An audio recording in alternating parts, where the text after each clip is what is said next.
everyone. Today I am going to discuss about what is electric charge and its fundamental property. Okay. So what is electric charge? Electric charge is a basic fundamental or intrinsic property of the matter like mass. So we can say it is the fundamental property of all matter. अब ये सबसे last property होती है matter की, जिसको हम ये बोल सकते हैं कि इसकी वजह से किसी भी मैटर में by which it arise the force of attraction और रिपल्शन ऑफ वेरियस ऑब्जेक्ट, इसकी वजह से डिफरेंट मैटर्स में डिफरेंट ऑब्जेक्ट में attraction, force of attraction and repulsion feel होता है, जिसको हम डिस्कस करेंगे आगे. ओके, तो अब electric charge is a scalar quantity. इसमें सिर्फ मैग्नीट्यूड ही होता है, इसमें कोई भी इसका डायरेक्शन नहीं होता. और इसका जो SI यूनिट होता है, SI unit of the electric charge is SI unit. SI unit of the electric charge is coulomb. ये कूलम को कैपिटल C से रिप्रेजेंट करते हैं और SI यूनिट को ये हो गया. उसके बाद जो CGS unit of the electric charge होती है CGS unit of electric charge होता है स्टैट कूलम. स्टैट कूलम को ESU भी बोलते हैं, ESU इलेक्ट्रोस्टैटिक यूनिट भी बोलते हैं. तो जिसकी वैल्यू होती है 1 coulomb is equal to 3 into 10 to the power 9 stat coulomb. Okay, तो ये इसका रिलेशन होता है. इसके बाद में अब इसकी कुछ बेसिक प्रॉपर्टीज भी हम देखेंगे पहले, लेकिन उससे पहले कुछ जान लेते हैं कि what is the charge of electron. Electron में कितना चार्ज होता है, प्रोटॉन में कितना चार्ज होता है, और इसकी कुछ बेसिक प्रॉपर्टीज क्या क्या होती हैं. जैसे अगर हम बात करते हैं इलेक्ट्रॉन पे, चार्ज ऑन इलेक्ट्रॉन. इलेक्ट्रॉन पे चार्ज होता है माइनस का 1.6 into 10 to the power -19 coulomb का चार्ज होता है. इलेक्ट्रॉन पे चार्ज इतना होता है. उसके बाद अगर हम बात करें कि प्रोटॉन पे कितना चार्ज होता है, what is the charge on proton, तो जितना इलेक्ट्रॉन पे चार्ज होता है उतना ही पॉजिटिव अमाउंट में होता है प्रोटॉन पे charge, plus 1.6 into 10 to the power -19 coulomb होता है चार्ज. ठीक है, तो ये तो इलेक्ट्रॉन और प्रोटॉन पे चार्जेस की बात हो गई. अब इसमें हम बात करते हैं कि कुछ जो बहुत ही बेसिक प्रॉपर्टी होती है, जैसे कि पॉजिटिव चार्जेस, अगर दो positive like charges attract each other, like charges repel each other, and unlike charges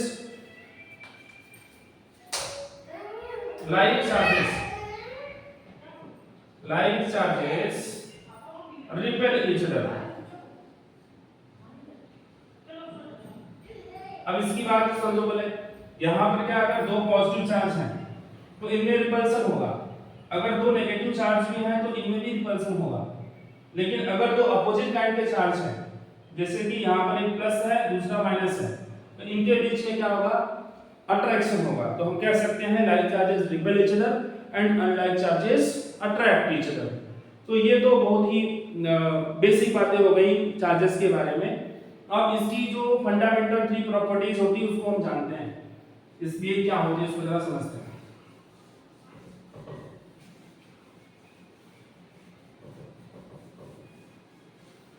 अब देखिए इसमें जो 3 बेसिक प्रॉपर्टीज हैं वन बाय वन डिस्कस करते हैं, लेकिन पहले हम बता देते हैं कि कौन कौन सी basic property, fundamental properties of the charge क्या होती है.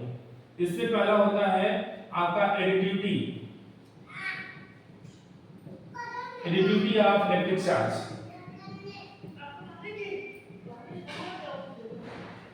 एडिटिविटी ऑफ इलेक्ट्रिक चार्ज होता है, ये पहली प्रॉपर्टी. दूसरी प्रॉपर्टी है conservation of charge. Conservation of charge होता है. और थर्ड प्रॉपर्टी आपकी होती है quantization of charge. Quantization of charge. तो ये 3 प्रॉपर्टीज हम डिस्कस करेंगे वन बाय वन. इसको पहले देखते हैं कि what is additivity of charges. तो एडिटिविटी ऑफ चार्ज क्या होता है इसको समझते हैं. देखिए मैंने स्टार्टिंग में ही बोला कि इलेक्ट्रिक चार्ज स्केलर क्वांटिटी होती है, इसमें कोई भी वेक्टर क्वांटिटी नहीं है, इसमें कोई भी किसी भी टाइप का डायरेक्शन नहीं होता है.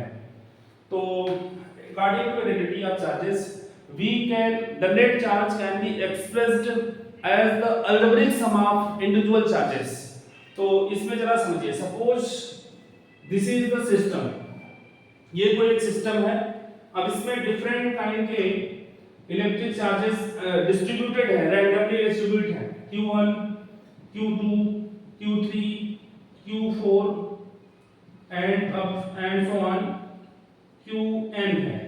तो अब इस पूरे सिस्टम का जो चार्ज होगा उसको हम कैसे रिप्रेजेंट करेंगे, कैसे उसको हम नेट चार्ज की वैल्यू क्या लिखेंगे, इसको हम कैसे, Q नेट की वैल्यू क्या होगी, Q net is equal to Q1 plus Q2 plus Q3 and so on and Qn।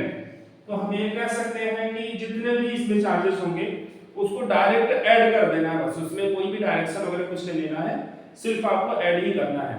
जैसे एक एग्जांपल भी लेते हैं, एग्जांपल आप लीजिए, यहाँ पे देखिए, ये सपोज कर लो कोई सिस्टम आप है हमारा, इसमें प्लस का 2e है और माइनस का 4e है और यहाँ पर प्लस का 10e है।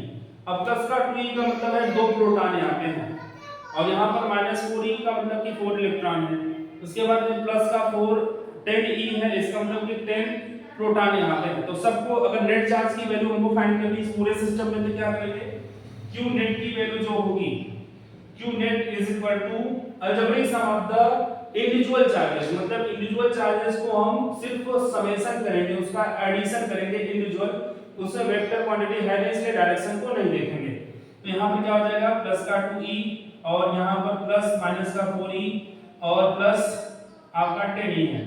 तो इसमें 10 प्लस 2 12 हो जाएगा, 12 माइनस 4 करेंगे तो 8 इलेक्ट्रॉन यहाँ पे बच रहा है, वो भी कैसा है, प्लस का है।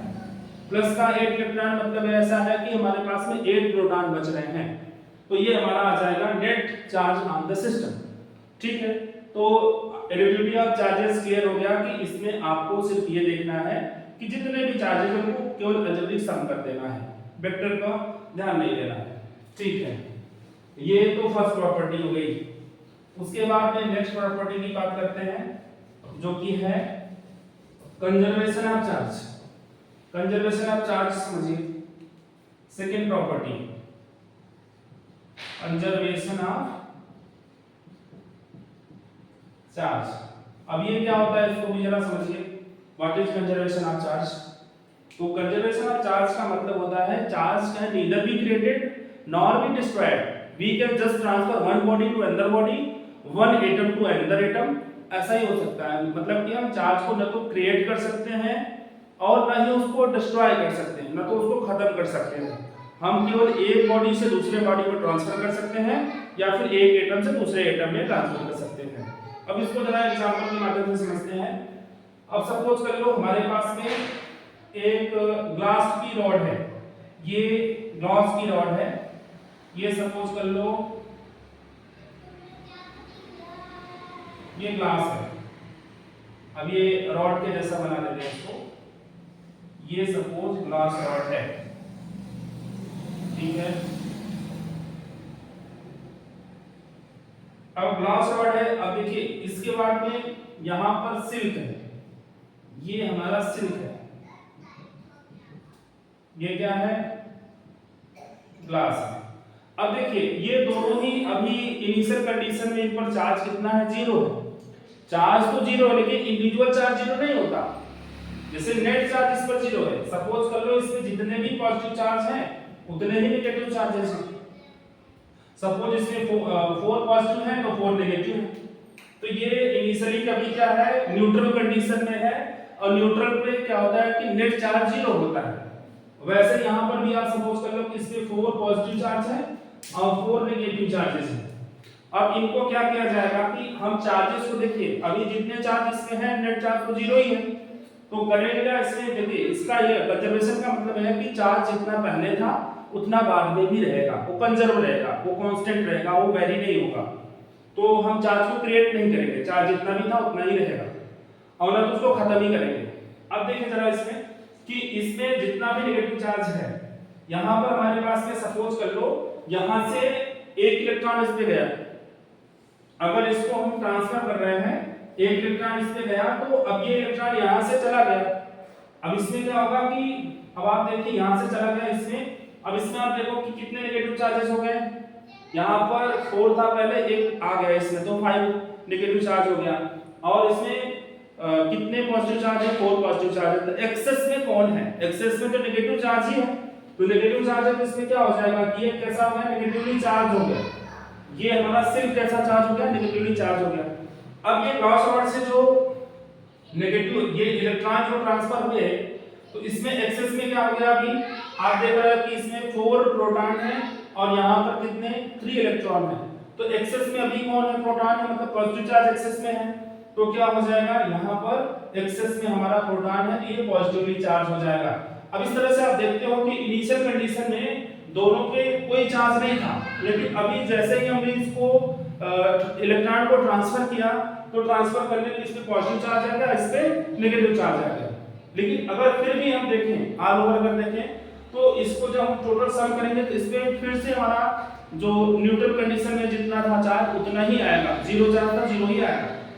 तो ये तो हो गया कंजर्वेशन ऑफ चार्ज, तो चार्ज को हमने ट्रांसफर किया। अब एक चीज इसमें ये भी बात हो सकती है, आप पूछ सकते हो कि सर ये बताइए कि इसमें ग्लास रॉड से ही हमेशा इलेक्ट्रॉन क्यों ट्रांसफर हुए, इससे भी तो ट्रांसफर हो सकते थे, यहाँ से इलेक्ट्रॉन सिल्क से आप ट्रांसफर कर सकते थे इसमें ग्लास रॉड में, तो ग्लास रॉड से ही हमने क्यों सब ट्रांसफर किया, इसका भी रीजन है जो कि आप आगे चल के पढ़ोगे। इसमें एक ट्राइबोइलेक्ट्रिक सीरीज है, उस सीरीज के अकॉर्डिंग भी उसको सब जितने भी मटेरियल सबको अरेंज किया गया है उनके वर्क फंक्शन के अकॉर्डिंग।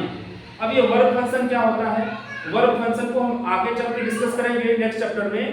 अब डिफरेंट चैप्टर आगे हैं जो उसमें हम पढ़ाएंगे वर्क फंक्शन के बारे में डिटेल में जानेंगे, लेकिन अभी क्या है इसमें थोड़ा सा जान लेते हैं कि व्हाट इज वर्क फंक्शन।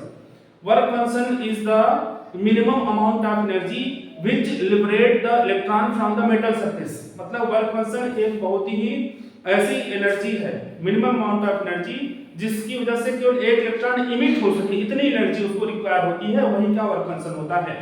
अब इसमें बात आती है कि जिसका वर्क फंक्शन मिनिमम होगा, जैसे ग्लास रॉड की वर्क फंक्शन ये लेस है इन कंपैरिजन टू सिल्क, तो इसलिए क्या होता है ग्लास रॉड के ही इलेक्ट्रॉन ट्रांसफर होते हैं, इसका मिनिमम वर्क फंक्शन है, इसलिए इससे इलेक्ट्रॉन ट्रांसफर होकर इसमें चले जाते हैं। अब जिसका भी कम होगा उससे ट्रांसफर होगा, अब जब इलेक्ट्रॉन ट्रांसफर हो रहा है तो उससे पॉजिटिव चार्ज आ जा रहा है। जैसे यहाँ पर आप देख रहे हो कि ये ग्लास रॉड से इलेक्ट्रॉन ट्रांसफर हुए तो ग्लास रॉड पे कैसा चार्ज है, पॉजिटिव चार्ज आ गया, तो ये बात होती है, ये भी हम जानते रहेंगे, बेसिक प्रॉपर्टीज है। ठीक है, अब इसके बाद में आते हैं जो थर्ड प्रॉपर्टी हमारी है।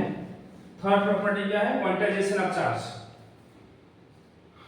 थर्ड प्रॉपर्टी हमारी है क्वांटाइजेशन ऑफ चार्ज।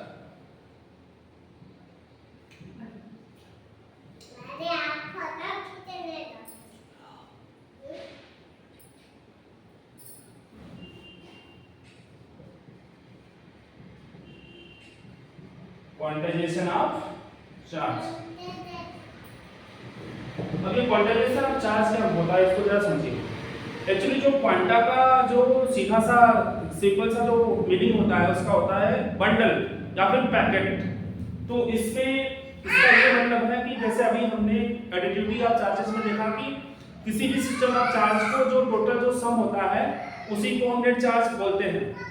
तो किसी भी सिस्टम में जितने इलेक्ट्रिक चार्ज होंगे या फिर जितने भी इलेक्ट्रॉन होंगे या जितने भी चार्जेस होंगे तो उनको हम integral multiple of fundamental electric charge के मल्टीपल के रूप में बोल सकते हैं। Means we can say the total charge can be represent in the form of integral multiple of the electron या फिर फंडामेंटल बेसिक चार्ज। तो इसको जरा समझिए क्या होता है। अब जैसे मान लीजिए कि इसमें ये कोई सिस्टम है, अब इसमें जो हमने अभी समेशन किया था थोड़ी देर पहले हमने देखा, तो उसमें हमने देखा कि जितना भी 8 इलेक्ट्रॉन आया या फिर 10 इलेक्ट्रॉन आया जितना भी था, तो उसको हम हमेशा इंटीजर के मल्टीपल इलेक्ट्रॉन के मल्टीपल के फॉर्म में ही बोलेंगे। जरा देखिए इसमें Q is equal two plus minus Ne। इसका क्या मतलब होता है इसको जरा समझिए। यहाँ पर E क्या है, चार्ज और इलेक्ट्रॉन है, N क्या है, नंबर ऑफ इंटीजर। अब ये N की वैल्यू क्या हो सकती है, N की वैल्यू 0 भी हो सकती है, 1 2 3 इस तरह से हो सकता है। मतलब जैसे मान लो इस सिस्टम में जितने भी चार्जेस होंगे वो सभी इलेक्ट्रॉन के मल्टीपल के फॉर्म में ही होंगे। जैसे इसमें हो सकते हैं 2 इलेक्ट्रॉन हो सकता है, 3 इलेक्ट्रॉन हो सकता है, 4 हो सकता है, लेकिन कभी भी 4.5 इलेक्ट्रॉन नहीं होगा। अब ये 4.5 इलेक्ट्रॉन क्यों नहीं होगा? अगर मैंने बोला कि इस सिस्टम में 4.5 इलेक्ट्रॉन है, इसका मतलब हमने इलेक्ट्रॉन को डिवाइड कर दिया। इलेक्ट्रॉन को डिवाइड नहीं कर सकते, वो बेसिक प्रॉपर्टी है, किसी भी मैटर की सबसे फंडामेंटल प्रॉपर्टी होती है, इस इलेक्ट्रॉन को डिवाइड नहीं करेंगे। अगर 4.5 बोल रहे हैं तो इसमें 4 इलेक्ट्रॉन और हाफ इलेक्ट्रॉन हो रहा है, इसलिए 4.5 इलेक्ट्रॉन नहीं कर सकते, मतलब ऐसा चार्ज इसमें पॉसिबल ही नहीं है। तो वैसे तो जैसे कि क्वार्ट्ज एंटी क्वार्ट्ज होते हैं, इलेक्ट्रॉन से भी छोटे होते हैं, लेकिन वो कंबाइंड स्टेट में होते हैं। लेकिन जो इलेक्ट्रॉन होता है वो सबसे छोटा पार्टिकल इस पूरे मैटर का है, जितने भी मैटर आप देख पा रहे हो उनमें सबसे छोटा पार्टिकल यही होता है इलेक्ट्रॉन, जो कि इंडिपेंडेंट फॉर्म में होता है, वो किसी कंबाइंड स्टेट में नहीं होता। इसीलिए हम देखते हैं कि इस पर चार्ज कितना होता है, 1.6 × 10⁻⁻⁹ कूलम का चार्ज होता है, जो कि एक बेसिक प्रॉपर्टी होती है किसी भी मैटर का। ठीक है, तो ये इतनी बातें हमने कर दी। अब इसमें अगर जैसे कोई क्वेश्चन वगैरह है तो उसको हम डिस्कस करेंगे नेक्स्ट वीडियो में, जिसके लिए हम बात करते हैं।